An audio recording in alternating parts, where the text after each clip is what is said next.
if there was a way that you could save somebody's life, wouldn't you want to know how you could? Well, I'm going to talk to you today about how CPR saves lives.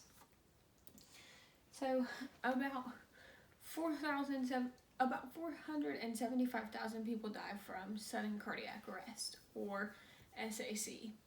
30% of those people never receive CPR. There, alone in the United States, CPR can double or even triple the survival rate, according to CPR.heart.org. 65% of sudden cardiac arrest happens in the home. 18.8% happen in a public place, and 11.7% happen in a nursing home, also according to CPR.heart.org. So this could mean that could be your family that has sudden cardiac arrest in the home.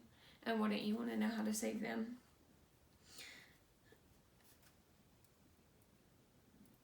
Also, 70% of Americans feel helpless when they are witnessing somebody experiencing sudden cardiac arrest.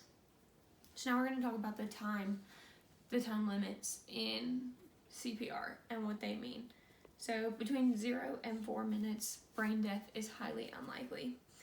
Between 4 and 6 minutes, brain death is possible. And between 6 and 10 minutes, it's probable.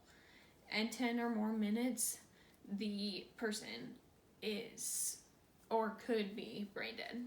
And that is according to the American Heart Association journals.org.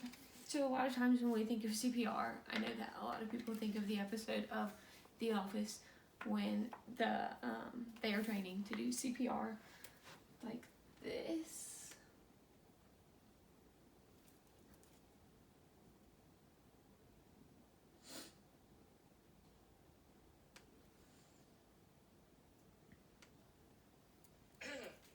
I was afraid, I was petrified. No, it's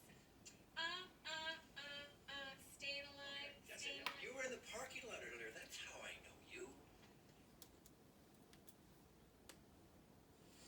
So, you might think that's just funny and that it is just silly on TV, but that is actually how CPR is performed at a slow or a fast but steady rate.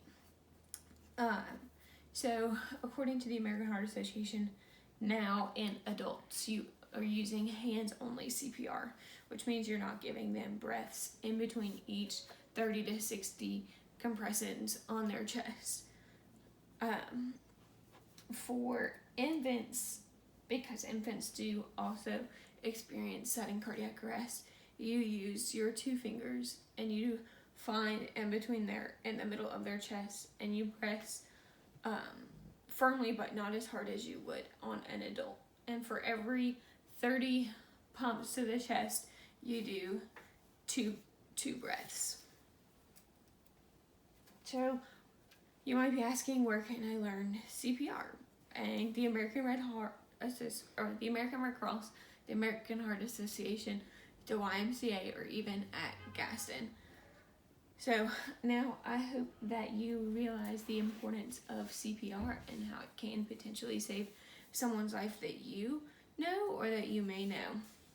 So CPR saves lives and should be taught, and we should all be taught how to do it. Thank you.